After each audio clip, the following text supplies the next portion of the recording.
신명기 12장 20절 말씀부터 끝절까지 보겠습니다.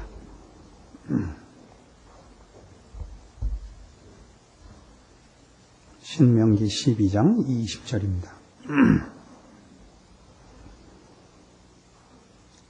내 하나님 여호와께서 내게 허락하신 대로 내 지경을 넓히신 후에 내 마음에 고기를 먹고자 하여 이르기를 내가 고기를 먹으리라 하면 내가 물은 마음에 좋아하는 대로 고기를 먹을 수 있으리니 만일 내 하나님 여호와께서 자기 이름을 두시려고 택하신 곳이 내게서 멀거든 내가 내게 명한 대로 너는 여호와의 주신 우양을 잡아 너희 각성에서 내가 무릇 마음에 좋아하는 것을 먹되 정한 자나 부정한 자를 물어나고 노루나 사슴을 먹음같이 먹을 수 있거니와 오직 크게 삼가서 그 피는 먹지 말라.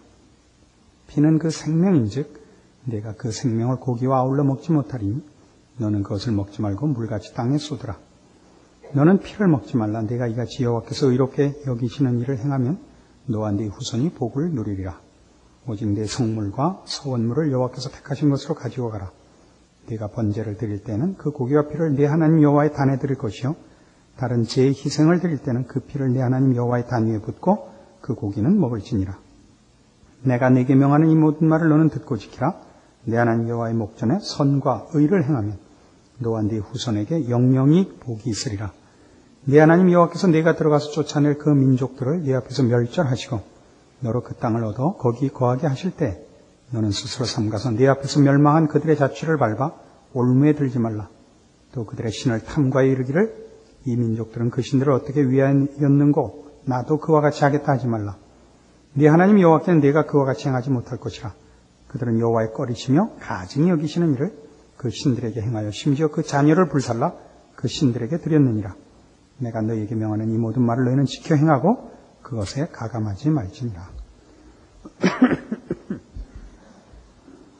지난 3일 저녁에도 살펴본 대로 우리 하나님 앞에 드리는 예배는 그것 자체가 하나님의 의로우심과 거룩하심이 드러나는 방법과 내용으로 예배가 행해져야 한다는 것을 우리가 확인했습니다. 우리 하나님의 어미하심과 전능하심 그것보다도 더 강조되는 것이 언제나 자비와 긍휼이었던 것을 우리가 기억해야 할 것입니다. 그래서 우리의 예배는 하나님 앞에 마지못해 나오는 것이 아니라 그 예배의 부름을 받는 것이 복인 것입니다. 오늘 이제 한 걸음 더 나가서 보면 두 가지를 오늘 이 본 중에서 생각을 하려고 하는데요. 하나는 하나님의 법을 지키는 그 근본적인 원칙 혹은 자세, 그리고 우상을 섬기는 것 같이 하지 말라 하는 데서 나오는 부정적 차원에서의 하나님을 부패한 인간의 본성으로 오해하는 문제를 다뤄보려고 합니다. 후자를 먼저 하죠. 30절 이하에 있는 바와 같이 너는 스스로 삼가서 내 앞에서 멸망한 그들의 자취를 밟아 올무에 들지 말라. 또 그들의 신을 탐구하여 이르기를 이 민족들은 그 신들을 어떻게 위하였는고 나도 그와 같이 하겠다 하지 말라. 이겁니다. 이 가나안 신들은 도대체 어떤 신들이었는가? 말하자면 사람들이 그 우상을 어떻게 만들었는가 하는 것을 우리가 좀 이해를 하고 하나님께 그러지 않아야 된다는 것입니다. 가나안 신들뿐이 아니고 보통 우상들은 공통적으로 다 이상하게 그 섬기는 내용이 부도덕합니다. 그렇죠? 거룩하지 않습니다.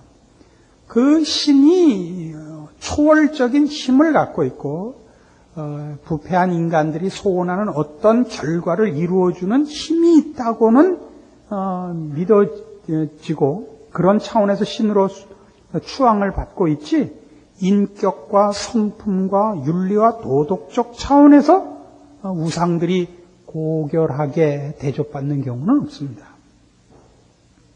그런 차원에서 불교는 사실은 상당한 종교입니다. 불교는. 근데 여러분들도 잘 아시다시피 불교는 사실은 범신론이고 그 부처가 우상은 아닙니다.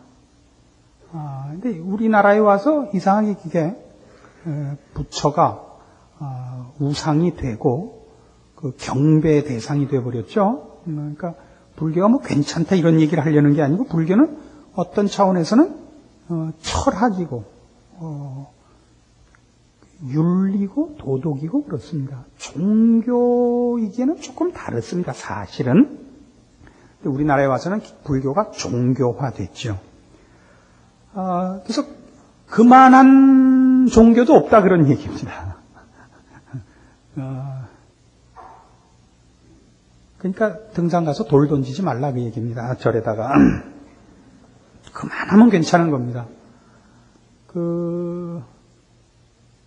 어떤 스님께서 이렇게 나이가 좀 드신 분인데 이렇게 잘 섭생을 하셔서 이렇게 피부가 고우신 분이 그 길을 가다가 비를 맞는 바람에 할 수 없이 목욕을 하시게 됐답니다. 옛날이죠. 이게 머리 빡빡 깎은 시절에. 근데 불량한 중학생 하나가 학교 시간에 땡땡이 쳐서 같이 목욕탕에 들어와 있는데 이 스님께서 그 학생 보고 이봐 젊은이 등 좀 밀어주게. 그러니까 젊은이가 이렇게 보니까 같이 빡빡 깎은 주제에 반말을 한단 말이죠. 너 누구야? 이렇게. 난 중2요. 자식이 난 중3이야.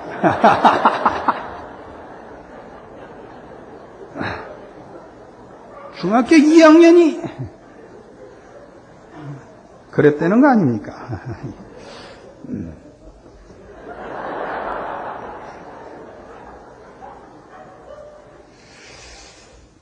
이거 시작이 나빠요.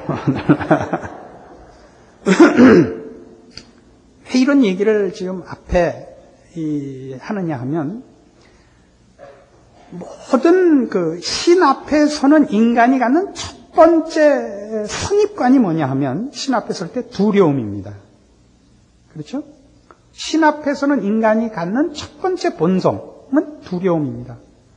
우리가 하나님 앞에 설 때도 두려움입니다. 그러나 그 두려움은 인간이 만든 우상들에 대해서 갖는 두려움은 어떤 두려움이냐 하면 이 신이 변덕스럽다는 인격적 차원에서의 신뢰할 수 없는 그 정서가 불안한 데 대한 두려움입니다. 힘은 갖고 있는데 이게 어디로 뛸지 모르는 데 대한 두려움입니다. 하나님 앞에서 우리가 두려움을 갖는 것은 여호와를 경외하라. 두렵고 떨림으로 너희 구원을 이루라라는 이 두려움은 그런 차원, 공포에 대한 얘기가 아닙니다. 지극히 높으심에 관한 겁니다. 우리가 그와 타협을 하고 밀고 땡기고 할 대상이 아니라는 절대적이고 유일하시고 너무나 높으신 분으로서의 차별을 두려우신 하나님이라는 차원으로 얘기해야지, 하나님 앞에서 우리는 공포감을 갖고 그 앞에 들어가지 않습니다. 왜냐하면 여기서 이제 이방 우상과 우리가 섬기는 하나님과의 아주 근본적인 차이가 나는 것이죠. 우리 하나님은 은혜롭고 자비롭고 노하기를 더디하시는 우리 아버지시기 때문에 그렇습니다. 이 부분이 놓쳐지지 않아야 됩니다.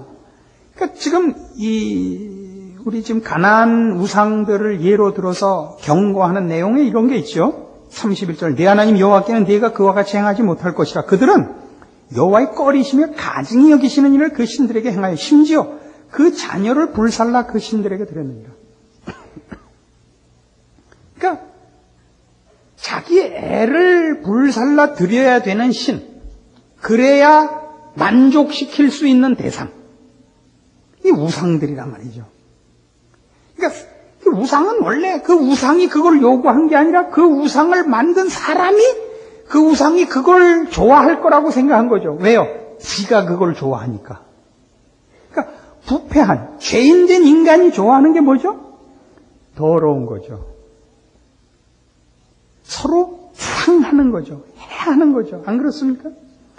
우리 로마서 1장에 보면 이렇게 나오죠.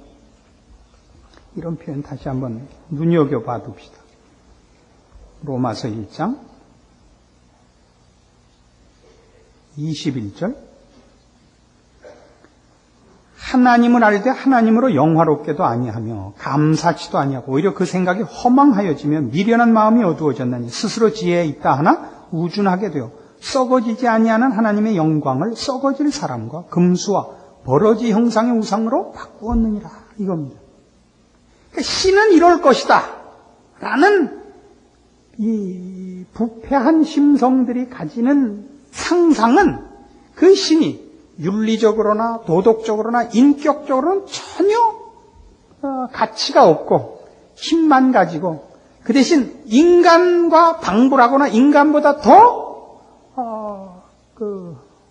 변덕과 질서와 분별도 없는 신으로 만들어버렸단 말이죠.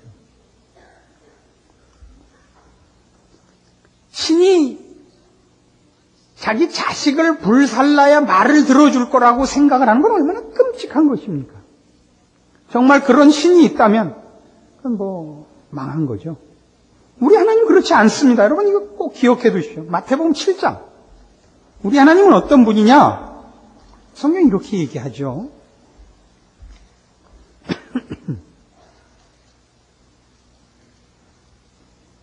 7절입니다. 마태복음 7장 7절. 구하라 그러면 너희에게 주실 것이요 찾으라 그러면 찾을 것이요 문을 두드리라 그러면 너희에게 열릴 것이니 구하는 이마다 얻을 것이요 찾는 이가 찾을 것이요 두드리는 이에게 열릴 것이니라. 너희 중에 누가 아들이 떡을 달라 하면 돌을 주며 생선을 달라 하면 뱀을 줄 사람이 있겠느냐. 너희가 악한 자라도 좋은 것으로 자식에게 줄 줄 알거든 하물며 하늘에 계신 너희 아버지께서 구하는 자에게 좋은 것으로 주시지 않겠느냐. 이건 여러분이 하나님 앞에 기도하러 갈 때 근거로 가지라는 그런 이해로서가 아니라 근본적으로 하나님이 누구시냐 하는 거죠. 여러분 자식을 기르면서 경험한 거 아니에요? 여러분이 옛날 여러분 부모에게 자식이었을 때와 이제 자식을 기르면서 여러분이 자식이었을 때 이런 생각하지 않았어요? 부모님은 내가 때를 써야 그나마 조금 준다. 그러나 부모가 돼서 보니까 어때요? 여러분 자식이 달래는 것만 줘요? 달라 그러지 않으면 안 줘요? 부모의 마음을 쫓아갈 수 있는 자식은 없습니다. 그렇지 않습니까?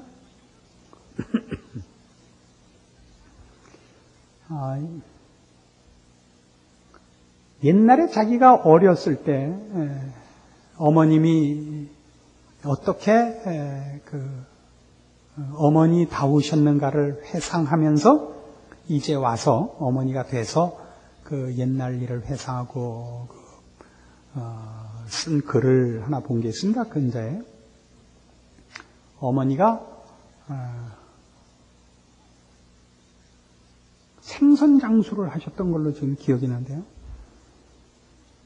근데 애들하고 학교 끝나고 오다가 어머니를 만난 거예요. 어머니가 인순아 이렇게 부른 거예요.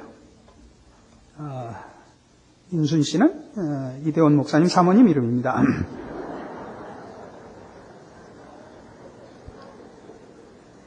그러니까 친구들하고 같이 오는데 생선 장수 엄마가 자기를 부르는 게 너무 창피해서 아줌마 웬일이세요?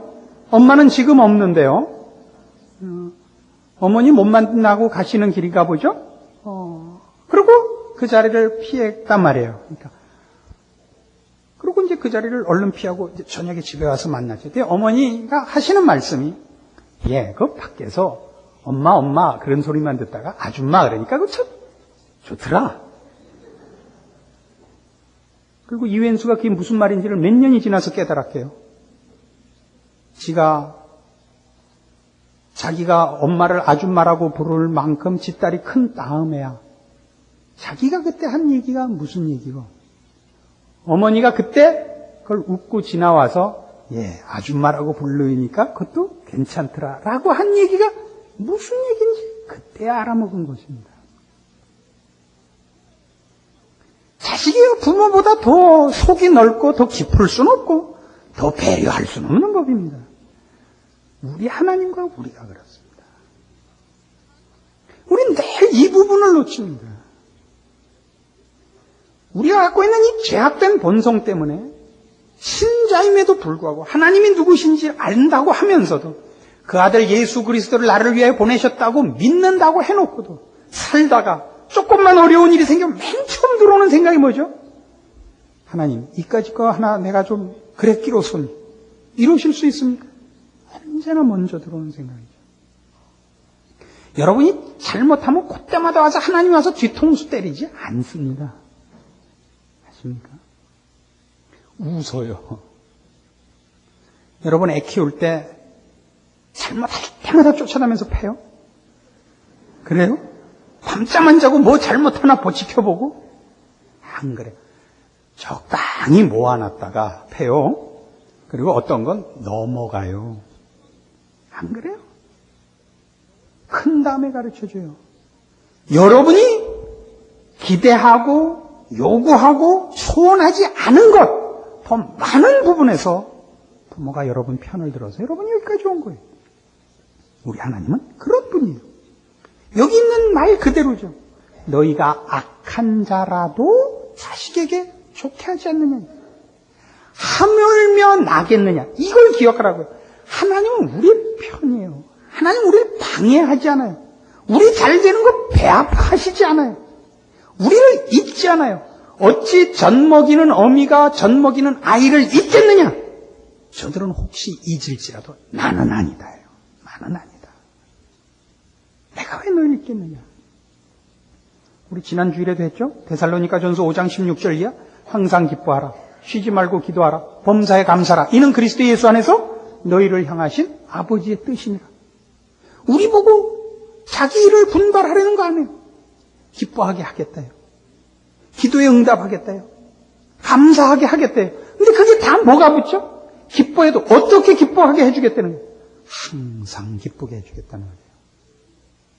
우리 기도에 귀를 기울여요. 어떻게? 쉬지 말고 하네요. 한순간도 우리에게서 눈을 안 떼신다고. 한순간도. 우리가 하나님을 잊은 적은 있어도 하나님은 우리를 잊은 적도 없고 눈을 떼시는 적도 없다. 큰 건수만이 아니고 가장 사소한 문제도 하나님은 천지를 지으신 그 능력과 지혜로 우리를 지키고 계신단 말이죠. 이사야 1장에 가보세요. 우리 하나님은 우리에 대해서 심판자로 무슨 선생님으로 이렇게 서 계시지 않고 부모의 마음, 그 이상의 마음으로 서 계신다는 걸 여러분이 놓치지 말아달란 말이죠. 이사야 1장 2절 하늘이여 들으라 땅이여 귀를 기울이라 여호와께서 말씀하시기를 내가 자식을 양육하였거늘 그들이 나를 거역하였도다. 소는 그 임자를 알고 나귀는 주인의 구유를 알건만은 이스라엘은 알지 못하고 나의 백성은 깨닫지 못하는도다 하셨도다. 슬프다 범죄한 나라여 허물진 백성이요 행악의 종자여 행위가 부패한 자식이로다. 그들이 여호와를 멀리 버리며 이스라엘의 거룩한 자를 만으리 여겨 멀리하고 물러갔도다. 너희가 어찌 매를 더 맞으려고 더욱더욱 패역하느냐. 이게 무슨 분위기 같아요. 하나님이 너희들 까불래? 이러는 게 아니잖아요. 지금 너희 맞을래? 이게 아니라 우리의 범죄에 대해서 슬퍼한단 말이죠. 애타하신단 말이죠. 범죄한 우리보다 하나님이 더 속이 상하시단 말이죠. 슬프다 범죄한 나라요 허물진 백성이요 너희가 어찌하여 매를 더 맞으려고 더욱 더 고집을 부리느냐란 말이에요. 이 하나님 앞에 있다는 걸 잊지 말란 말이죠. 그래서 우리 하나님은 우리에게 요구했던 게 뭐죠? 마태복음 22장 여러분 잘 아는 대로 모든 법은 이리로 가죠. 모든 하나님이 우리에게 요구하는 법은 이리로 갑니다. 모든 법은 이리로 모입니다. 마태복음 22장 36절입니다. 선생님이여 율법 중에 어느 계명이 크니까? 예수께서 가라사대 때 내 마음을 다하고 목숨을 다하고 뜻을 다하여 주 너의 하나님을 사랑하라 하셨으니 이것이 크고 첫째 되는 계명이요 둘째는 그와 같으니 내 이웃을 내 몸과 같이 사랑하라 하셨으니 이 두 계명이 온 율법과 선지자의 강령이니라. 하나님을 사랑하라고. 하나님을 사랑하라고요. 왜 이 요구를 하신다고요? 하나님이 우리를 사랑하셨으니까. 하나님이 우리에게 요구하는 게 뭐라고요? 사랑이라고요. 다른 거 요구하지 않아요. 여러분 자식 갖다 바치지 말라고요. 여러분 금리빨 빼오라 그러지 않는다고요. 하나님이 여러분에게 요구한 것이 여러분의 진심이요. 우리가 하나님께 받은 것이 하나님의 진심입니다. 그를 섬기는 것은 다른 무엇으로 안 됩니다. 돈으로 섬기거나 무슨 희생으로 섬기거나 무슨 다른 물질로 섬기지 못합니다. 진심으로 사랑하고 항복하고 기뻐하는 인격의 중심으로 항복한 것으로 외에는 하나님 앞에 우리는 갈 수 없고 하나님을 섬기는 다른 방법이 없습니다. 그래서 오늘 우리 본문에서 나타나는 바와 같이 하나님을 섬기는 기본적인 자세와 내용이 하나님을 사랑하고 기뻐하는 것이요. 그의 법을 지키는 것도 마찬가지인 것입니다. 그의 법은 다 조금 전에 마태복음 22장에서 본 바와 같이 한 단어로 묶으면 사랑인 것입니다. 법은 하나님께서 자신의 권위와 위엄을 위해서 어떤 줄을 쳐놓은 것이 아닙니다. 그래서 거기에 저촉되는 자를 사람들 앞에서 혼을 내가지고 그렇게 하나님의 높으심과 능력 있음을 나타내려고 우리에게 제시한 것이 아니다 이겁니다. 그 대표적인 예가 뭐죠? 너희는 20절 신명기 12장 20절 내 하나님 여호와께서 네게 허락하신 대로 네 지경을 넓히신 후에 네 마음에 고기를 먹고자 이르기를 내가 고기를 먹으리라 하면 내가 물은 마음에 좋아하는 대로 고기를 먹을 수 있으리라. 부모가 자식에게 제일 기대하는 건 뭐죠? 자식이 훌륭하게 되는 겁니다. 그리고 자식이 행복하게 사는 것입니다. 이게 부모의 소원입니다. 하나님이 우리에게 원하는 소원이 뭐죠? 모든 법은 왜 있는 거죠?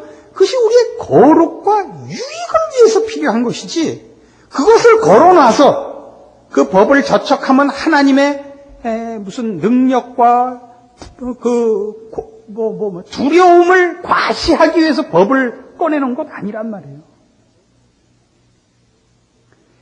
이 모든 법이 그렇습니다. 법이란 누가 그렇게 풀었죠? 삼수변의 이 거자죠. 무슨 거자죠 여기? 무슨 거? 갈 거. 그러니까 물이 흘러가듯이란 말이에요.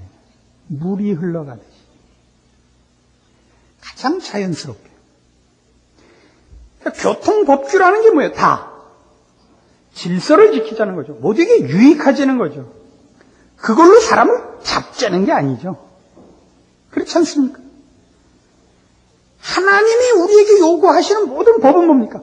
우리가 그 선을 넘어갔을 때 우리에게 손해이기 때문에 그걸 정한 것이지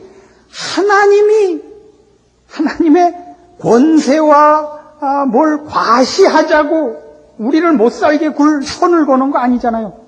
칠보시 같이 말해요. 7발짝을 거는 동안에 씨를 못 쓰면 죽이겠다. 이런 법이 아니라고요. 모든 법은 대표적인 예를 보세요. 마태복음 12장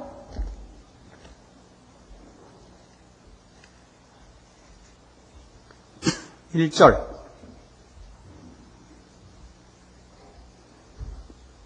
마태복음 12장 1절 그때 예수께서 안식일에 밀밭 사이로 가실새 제자들이 시장의 이삭을 잘라 먹으니 바리새인들이 보고 예수께 고하되 보시오 당신의 제자들이 안식일에 하지 못할 일을 하나이다. 예수께서 가라사대 다윗이 자기와 그 함께한 자들이 시장할 때 한 일을 잊지 못하였느냐. 그가 하나님의 전에 들어가서 제사장 외에는 자기나 그 함께한 자들이 먹지 못하는 진설병을 먹지 아니하였느냐.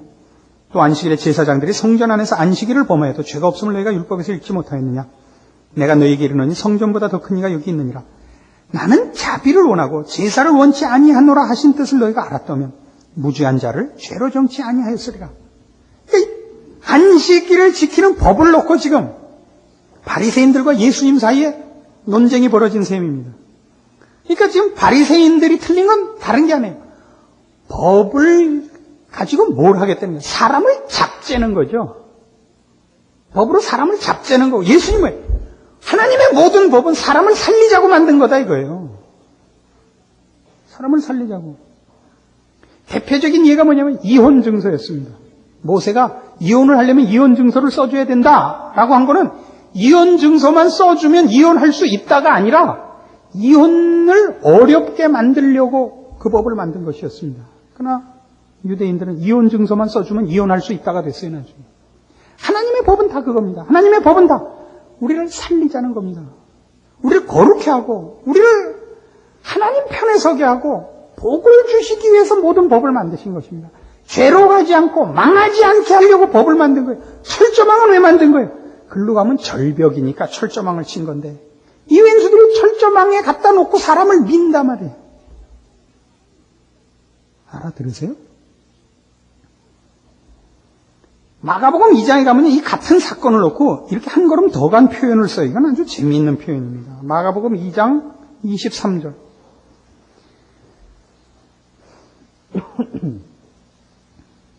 마가복음 2장 23절. 안식일에 예수께서 밀밭 사이로 지나갈새 그 제자들이 길을 열며 이삭을 자르니 바리새인들이 예수께 말하되 보시오 저희가 어찌하여 안식일에 하지 못할 일을 하나이까. 예수께서 가라사대 다윗이 자기와 및 함께한 자들이 핍절되어 시장할 때 한 일을 잊지 못하였느냐. 그가 아비아달 대제사장 때에 하나님의 전에 들어가서 제사장 외에는 먹지 못하는 진설병을 먹고 함께한 자들에게도 주지 아니하였느냐. 또 가라사대 안식일은 사람을 위하여 있는 것이요 사람이 안식일을 위하여 있는 것이 아니니라 이거예요. 안식일이 사람을 위하여 있지 사람이 안식일을 위하여 있는 게 아니라. 그러니까 안식일을 지키는 법으로 사람을 잡으면 안식일을 지키는 규정이 의미를 잃는다는 거예요. 아무래도 좋다는 얘기가 아닙니다. 마음대로 하는 게 자유가 아니듯이 우리의 범죄한 본성대로 마음껏 놀게 방종하게 놀아도 되게 하자는 얘기가 아니라 하나님께서 우리에게 내 법도를 따르라, 내 규례를 지키라, 내 앞에 순종하라 하고 제시한 모든 것은 사람을 살리자고 있는 거죠. 물론 필요하다면 칼을 꺼내야 되는 경우도 있습니다. 그때는 그 칼로 죽이자가 아니라 수술하자겠죠. 이 기본적인 내용을 우리가 원칙으로 삼고 본다면 우린 전체를 묶어서 이런 결론을 내릴 수 있습니다.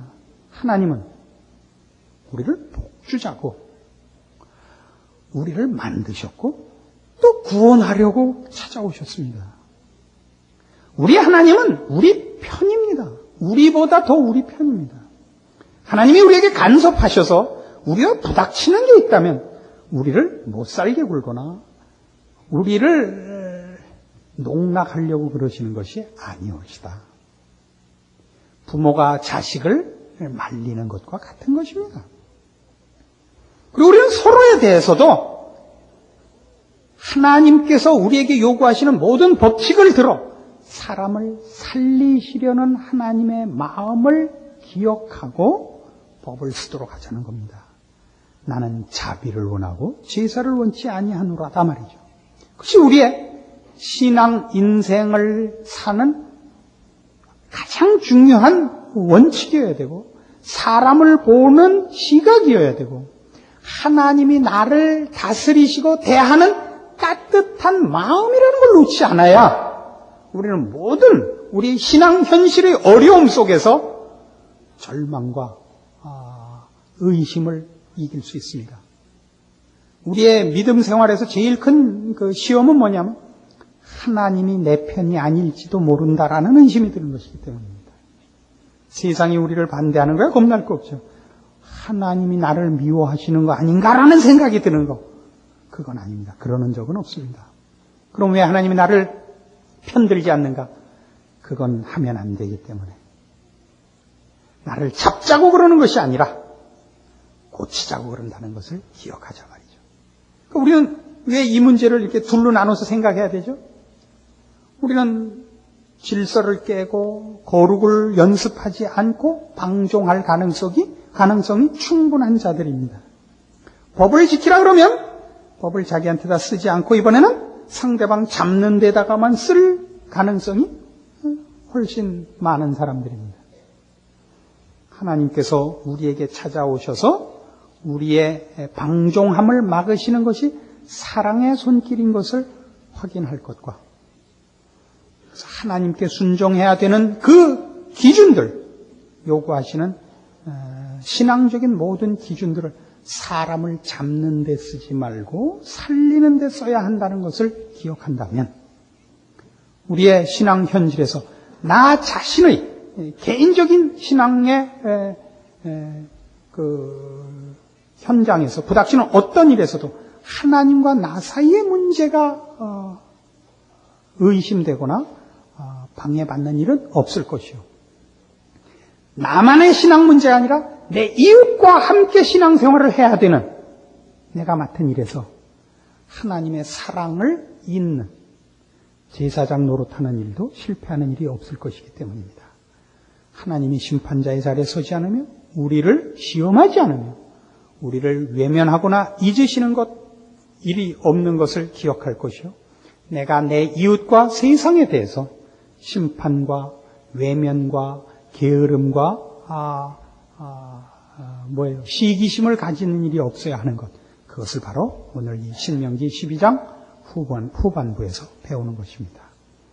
여러분들이 하나님의 자녀로 부름받은 이 신분과 하나님께서 여러분의 하나님 되신다는 것이 무엇을 의미하는가를 이 두 측면에서 제대로 이해하신다면 여러분의 신앙은 지금까지보다 7배는 강해질 거라고 생각합니다.